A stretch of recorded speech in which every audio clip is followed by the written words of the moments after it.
Airport थाना के थानाध्यक्ष और टेक्निकल टीम को लगाया गया और पुणे की पुलिस महाराष्ट्र पुलिस के साथ समन्वय स्थापित करते हुए इस मिसिंग केस की जांच को आगे बढ़ाया गया। लेकिन कुछ लोग हैं जो इस पूरे घटनाक्रम में मेन भूमिका में है।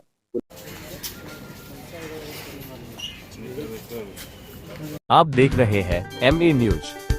महाराष्ट्र के रहने वाले व्यापारी लक्ष्मण साधु शिंदे, जो कि महाराष्ट्र पुणे के इंद्रायणी को ऑपरेटिव सोसाइटी के रहने वाले का पटना एयरपोर्ट पर हवाई जहाज से उतरने के बाद लापता हो जाना सबको हैरत में डाल दिया। विशाल लाव जी लोखंडे ने पटना के एयरपोर्ट थाने में मामले को दर्ज करवाते हैं।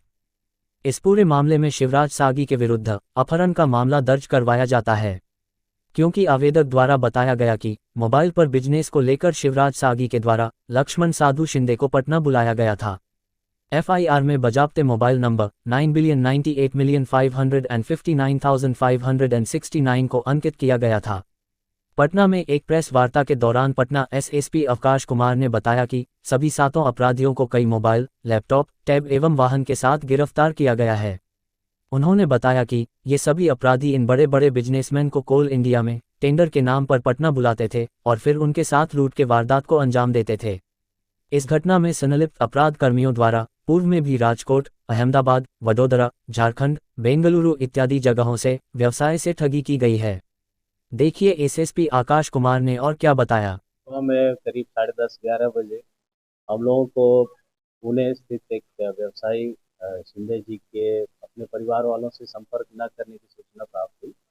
परिवार वालों के द्वारा ये बताया गया कि 11 तारीख को रात्रि में ये पटना एयरपोर्ट उतरे थे और उसके बाद से उनसे संपर्क रात में एक बार हुआ था, उसके बाद से संपर्क नहीं हो पा रहा है।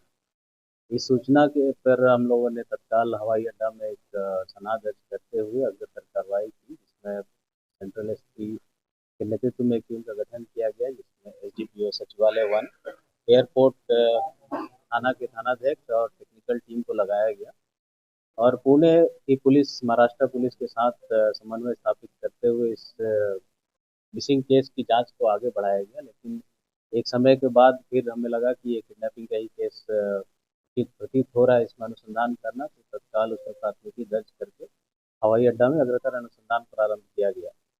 अनुसंधान के क्रम में जो टेक्निकल एनालिसिस की गई, उसमें अपहरणकर्ता के द्वारा जो गाड़ी यूज की गई थी उसको सबसे पहले लोकेट किया गया और उस गाड़ी की बरामदगी वैशाली जिला से किया गया, जंदाहा थाना से उसके मालिक को भी गिरफ्तार किया गया।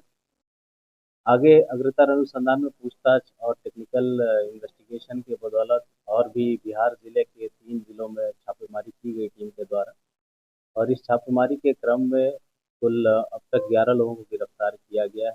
जो शेष बचे अपराधी हैं उनकी गिरफ्तारी के लिए छापेमारी की जा रही है।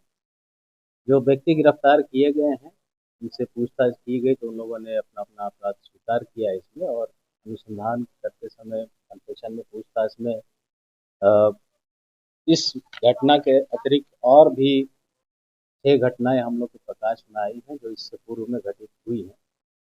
इन लोगों का जो मॉडस ऑपरेंडाई है वो बिजनेसमैन को फ़ोन पे मेल के द्वारा पहले ये प्रलोभन देते हैं, बिजनेस करने के लिए यहाँ पर बुलाते हैं, बेसिकली स्क्रैप डीलिंग और इस तरह की मेटल से रिलेटेड बिजनेस को लेकर।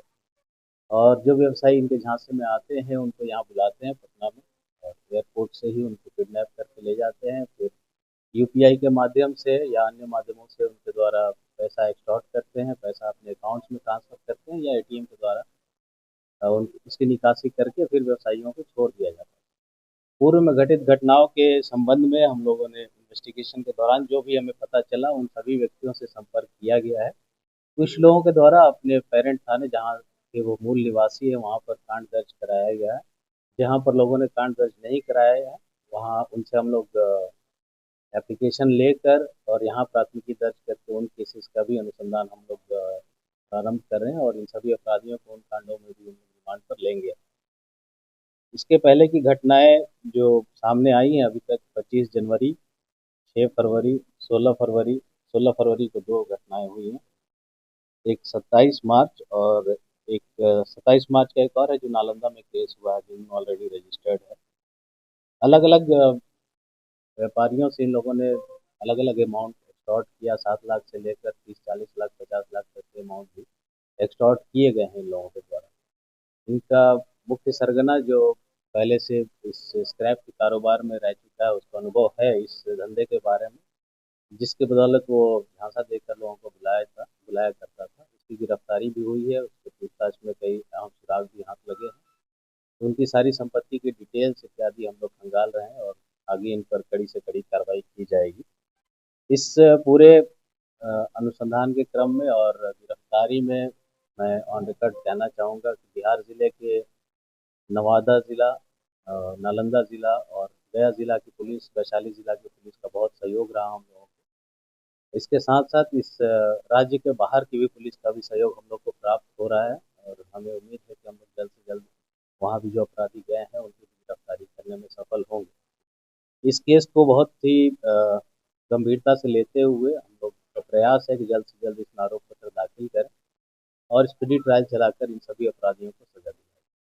कुछ लोग हैं जो इस पूरे घटनाक्रम में मेन भूमिका में हैं, बुलाने से लेकर पैसा एक्सटॉर्ट करने में, और कुछ ऐसे लोग हैं जो अपराधी को प्रश्रय देने में हैं या उनके उनको हेल्प करने में, अलग तरह से हेल्प करने में। तो कहीं ना कहीं कुछ ना कुछ भूमिका सभी की है, जिसके कारण जितने लोग गिरफ्तार हुए हैं सभी को हम लोग आगे अग्रसर करें जेल में। कितना रुपए का लेन देन?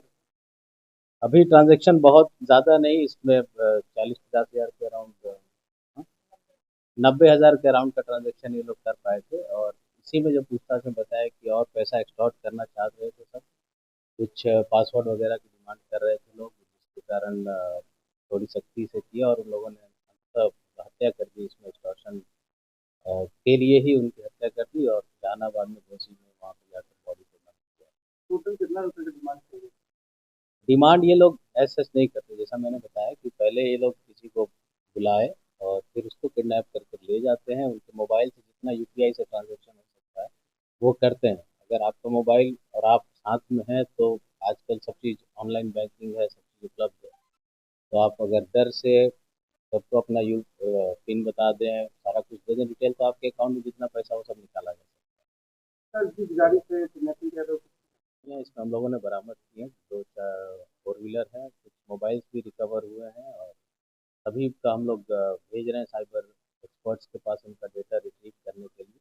जो गाड़ी यहाँ किडनैपिंग में यूज़ हुई थी वो रिकवर हुई है, i20, एक स्कॉर्पियो जो बाद में घटना में यूज़ की गई। पहले भी जो घटनाएं हुई हैं उन सभी में इन्हीं गाड़ियों का यूज़ हुआ है, तो वो दोनों गाड़ियाँ रिकवर कर। अभी तक के अनुसंधान में ये बात सामने आई है कि यहाँ से एयरपोर्ट से ले जाकर ये लोग हिलसा स्थित एक इनका सेंटर था, वहाँ पर ही हर बार ले जाते थे व्यक्ति को और पैसा का ट्रांजेक्शन होने के बाद उसको छोड़ देते थे अलग अलग स्थान से।